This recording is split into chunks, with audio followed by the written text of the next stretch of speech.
So my name is Katie Schueths. I have been with InnerSource Commons now for about 4 years. And today I am going to be talking about the culture part of what every one of these other talks has mentioned.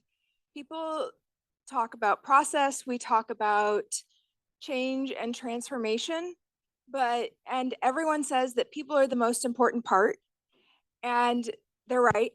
And there's only one way to make those changes happen, and that's to get people to change. So the way that we do that is through incentivization.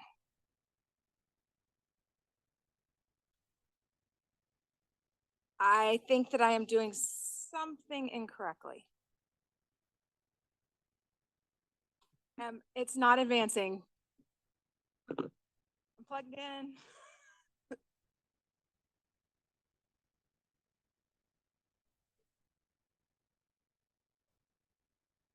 Oh,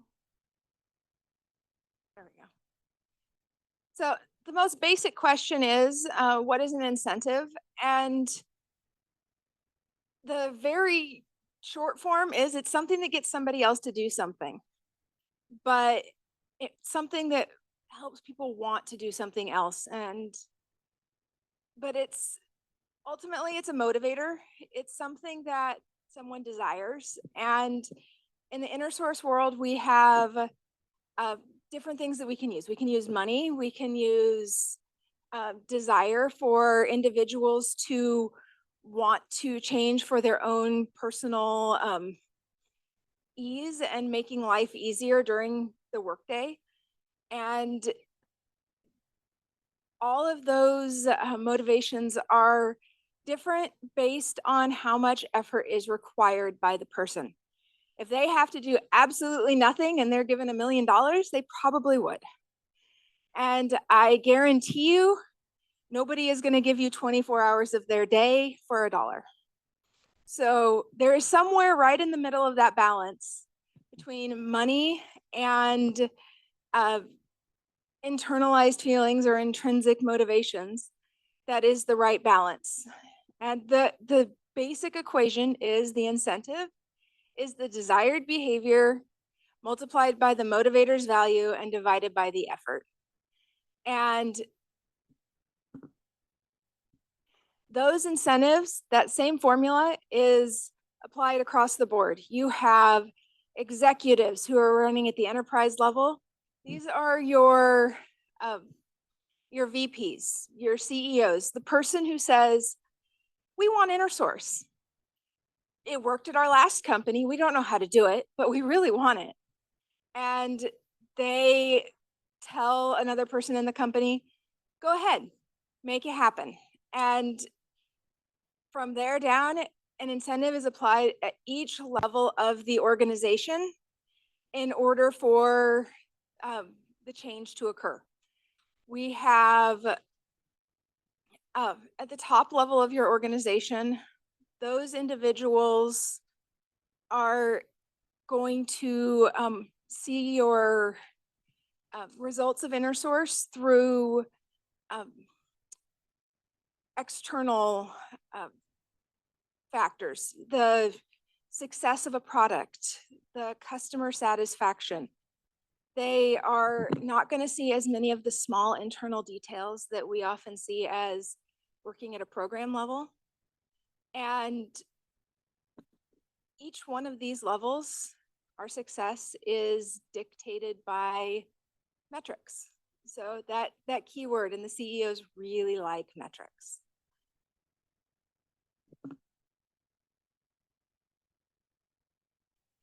At the enterprise level, you have more monetary based incentives. At the individual level, it goes all the way down to the intrinsic incentives and the intrinsic motivations, which are those internal, small personal satisfaction. That was an easy explanation. So you might have a enterprise executive who wants the success of an InnerSource program, and the success may be tied to stock value. It might be tied to a bonus or something that that person receives as a benefit for the success of the entire organization. They give a directive to the organization or the business unit, and that person sees a little bit of both sides. They are also happier when the success of their directors or their team under them occurs, because those people are happier in their one-on-one team meetings. And it's a trickle-down effect. But the higher up you go, the more money is important. The more money is a motivator. It's harder to use that self-satisfaction and feel-good strategy with your high-level executives. It is important to acknowledge, though, within InnerSource that every person is ultimately driven by the fact that they want to make their life easier, and they want to make the lives of the people around them easier. They want to increase productivity so that they can go home earlier at the end of the day because they finished their work earlier. We are reusing, we are making things easier. We're not reinventing the wheel. If you reuse the wheel, you can go home by noon instead of remaking it and going home at 5. And that takes us down to the team, and often they're activity-based incentives. So when you have a team and you need them to work together to work on a GitHub repository or develop a new product, develop a project, those people, you need them to work together and to collaborate. It's not necessarily across teams at that level. You're working with the people next to you at your desks. And oftentimes those people are friends. They want to have activities like a pizza party or time to get to know each other, a work remote day where they can all meet on Zoom, or something that brings them together and helps solidify their team bond. As much as we hate our simple team building activities, sometimes an afternoon game day can be a great excuse for taking off early on a Friday. And then finally, the individual level, or these are the intrinsic and non-monetary incentives. They are long-term, they focus on the long-term sustained changes of individuals. And that is the self being satisfied with hard work and their own success. This could be a success of a project, their pride of ownership, their making their life easier. They say, what do they say? That some of the best engineers are the lazy ones because they figure out the easy way to do it that's most efficient. And that rings very true. And that is ultimately those are the people who are going to be the most successful at implementing reuse, because they're doing it the most efficiently and in the simplest manner. And those incentives are going to lead to the long-term sustained change. Looking deeper at the organization and business level incentives, this really is a strong impact on cross-team collaboration.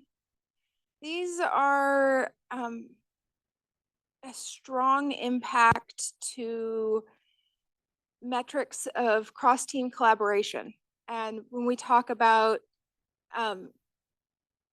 contributing to other code bases or making changes to other teams' documentation or submitting a pull request somewhere else, giving a suggestion or encouraging documentation that makes things easier for self-service. That is all across teams, and it's not internal teamwork. So those are the success of those programs are what are going to be very evident and direct to the directors. You can give a metric. You can show that you had 17 external pull requests submitted in a specific month. You can show that documentation was viewed externally from people outside of the primary maintainers on a project a certain number of times. You can identify important metrics that are more relevant to the entire organization and show cultural impact. This is the larger sustained culture change that we're looking for, and we want those numbers to go up and keep going up in a sustained manner, and then be sustained at a higher plateaued, maintained level in the future. And these can be anything from free team lunches, like the team that has the most pull requests from other teams gets a team lunch, because that means that the team that had received the most pull requests had the best documentation or the fastest response time. They had the most people interacting with them. They have implemented practices that allow for individuals to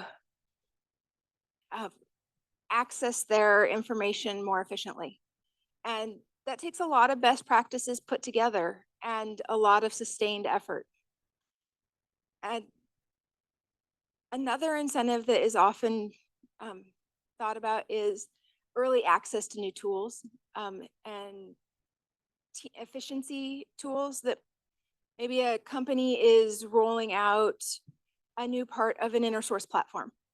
And it's for example, over at Analog, one of the first features that was rolled out for the InnerSource program was Copilot. And we had a number of teams that were eager to be pilot teams for Copilot. And we selected teams to be a part of the InnerSource program who demonstrated the most success with best practices. They were encouraged and excited to become a part of it for access to new technology. And we also used access to conference panels. These were both non-monetary. They didn't cost the InnerSource team any additional funding. And the conference panel for us was set up so that the team sent 4 of their top people to the company's conference that was a privilege to attend every year. And we had a guaranteed spot so that we could share InnerSource best practices with the rest of the organization, and that team could brag about their projects.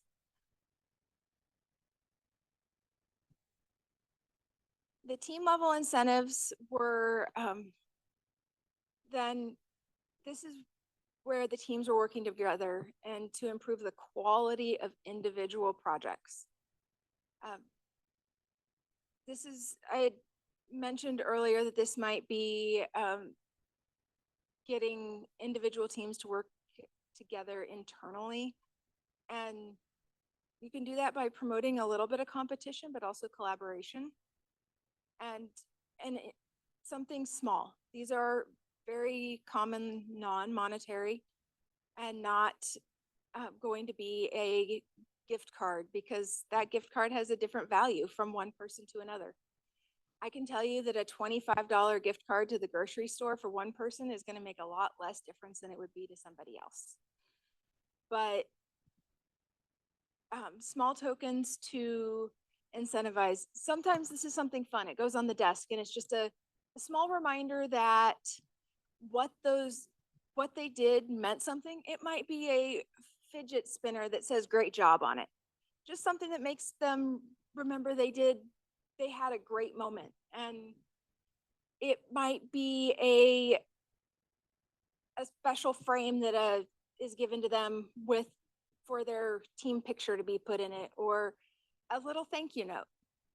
Something small, a token It could be a workplace improvement, and that might just be a back support pillow that is something that was mentioned during a team meeting. This could be something that isn't even a common object. As managers, as program leads, you listen to your team, you listen to conversations, you hear that one team member's favorite color is red and another's is purple and another one likes glitter. Well, that might be a red back support pillow instead of the standard one off of the catalog that's gray. It could be a virtual team game hour where a certain person gets to select the team game for the day, or whoever the top contributor that week was or had the most collaboration with the rest of their team gets to select the pizza restaurant for the team afternoon activity. It could also be access to an extra remote work day or a no meeting Friday. And then what I often think of as one of the most important is actually the individual level incentives. And that's because when you work with each individual's needs, it impacts the bigger whole and it's longer term sustained because there's team turnover. A team is going to change. A group of the executives are going to turn over. The directors are going to turn over. You're going to have new talent. Your teams are going to be different groups of people. But with InnerSource, we are focusing on making improvements that also increase talent retention within a company and keep our engineers happy and at the company longer. So hopefully we have those individuals around and we can create sustained incentives for each individual long term.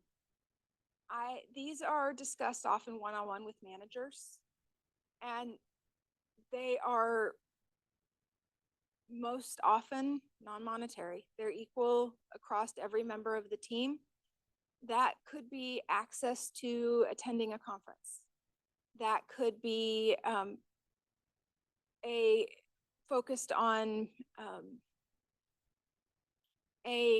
access to education or professional opportunities. Maybe you have some certain members or people are able to access new educational tooling, or there's subscriptions given out at the organization.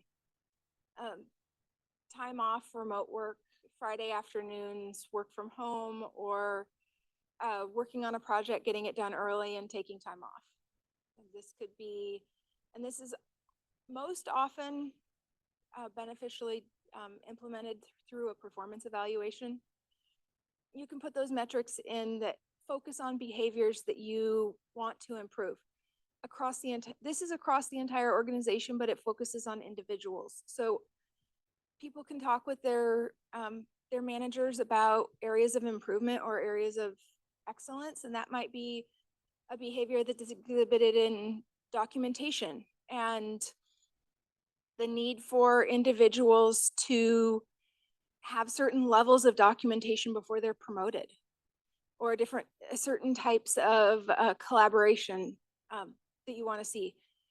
At Analog Devices, we had a hardware and software sides of the organization, and there was a collaborative effort between both sides so that the performance evaluation for all engineers, both hardware and software across the entire company, matched, because documentation for both types of development was so important, and it mirrored.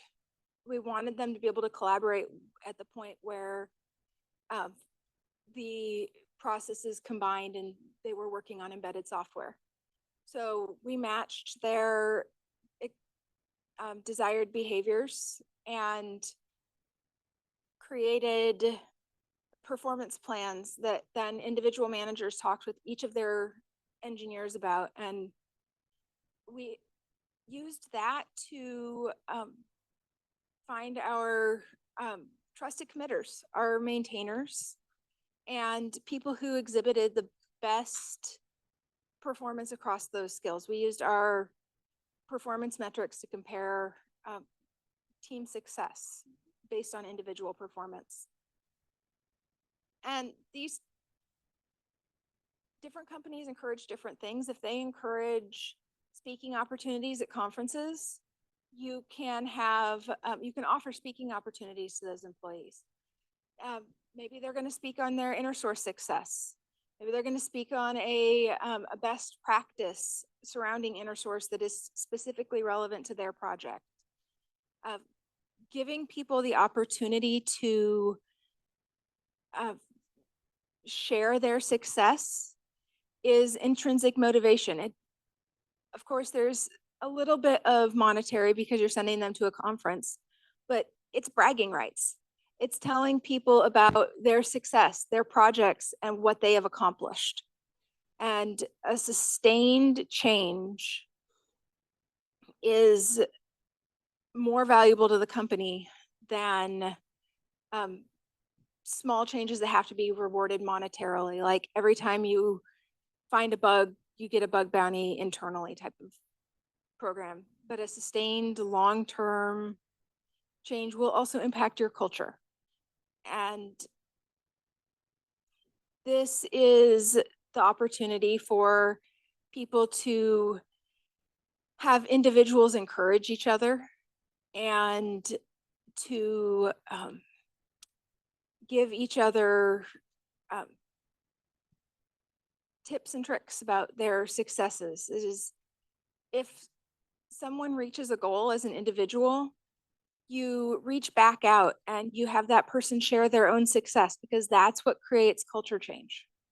It is when someone is proud of their work and you finish a project, you launch a product, you have reduced man hours on that project by reusing code by maybe the course of the project, it was 3,500 hours and over the course of a year.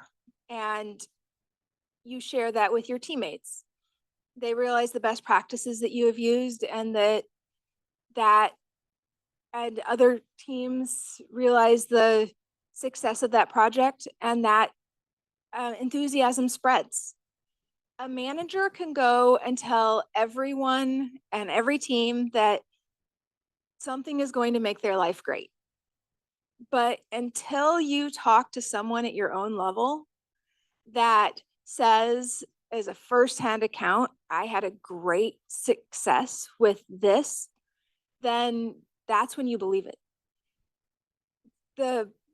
You're going to ask your neighbor who what the best strategy for making their lawn was next door to you, because you have a similar lawn to them, than you are from going and talking to someone who has an ulterior motive.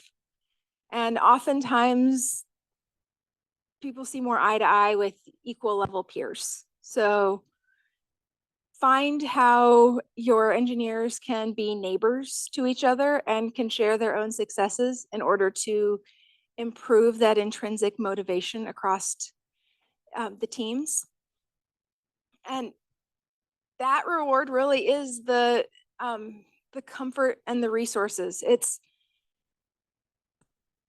They're happier, they're more comfortable in their environment, they make everyone else happier. So that goes beyond just the red back pillow for their chair, or the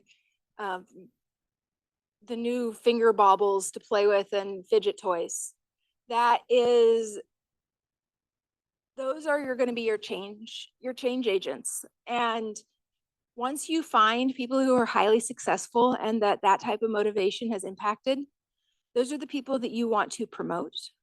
Those are the people that you want to bring that can be an evangelist for your InnerSource program. And those are the people that you want to help lead the charge for your change. So once you find your 5 or 10 people that this type of motivation works with, it will spread, and it will spread up the chain all the way to the executives. So the more people you have at your base, the more successful your metrics will be at the top. the more money that you're going to see your executives get when they get their stock bonus, and the more success your program will have. That brings us to metrics. Metrics are really, we often say that metrics are hard with InnerSource because there is a lot of measurements are subjective, and a lot of things are based on internal work that are not directly related to an external product or the amount of money a customer is paying for a product. And some examples of these may be for individual contributors that it's documentation quality or issues closed. It may be the number of PRs that someone has submitted to another team. These are all metrics that you can discover through a metrics dashboard. And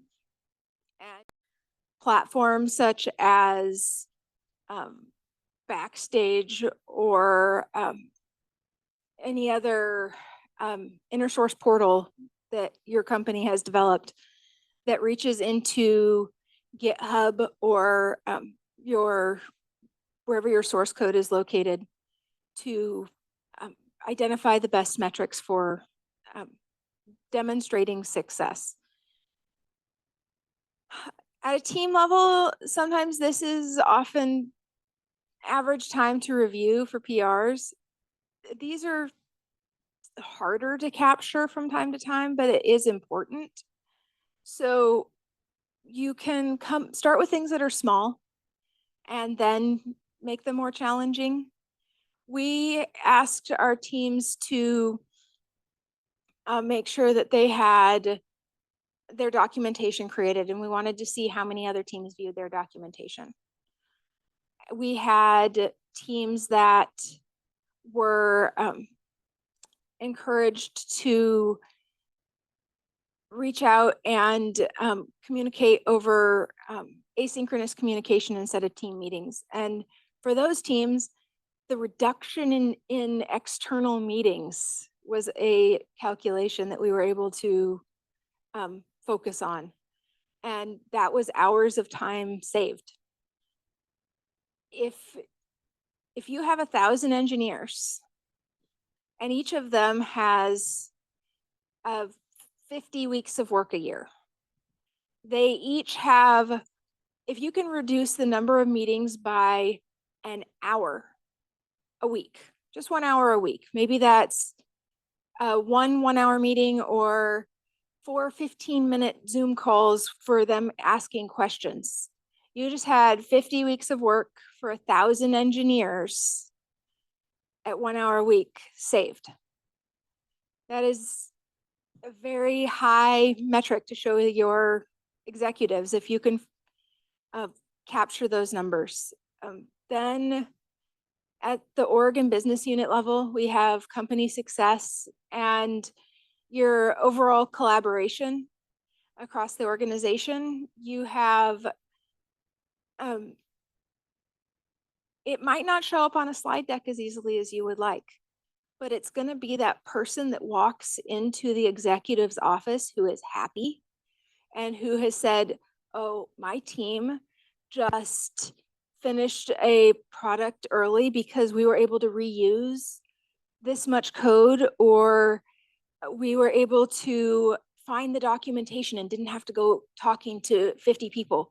So we saved 3 weeks worth of work and we achieved our deadline and met something on or before time and expectations. That is what is going to make the most impact to some of the people at the top, is word of mouth. So the numbers, the figures, they are great, but ultimately it is, it will also be the word of mouth and the success when those metrics are harder to find. And some basic next steps. If you want to start implementing metrics and InnerSource incentives at your organization, then what you need to do is you need to identify those behaviors and those metrics that you want to address. Figure out a behavior that cross-team collaboration. Let's identify the number of PRs, increase in cross-team PRs. and you want to increase that by 5% in the next quarter or half a year. And do your research, find out what would improve somebody's work experience, what would be a motivation to them, because it's not going to be the same for every person, but you can find a selection or something that most people would like, and then tailor it to each team or the person you're targeting, and talk to HR. If it has something to do with your performance evaluation, that is going to take time. That is going to take a lot of engagement. And it took us a year and a half to get the behavior onto the performance evaluations, just because of the number of layers of people we had to talk to. So and that was still a work in progress. So find what you want to target first. Start small and work up.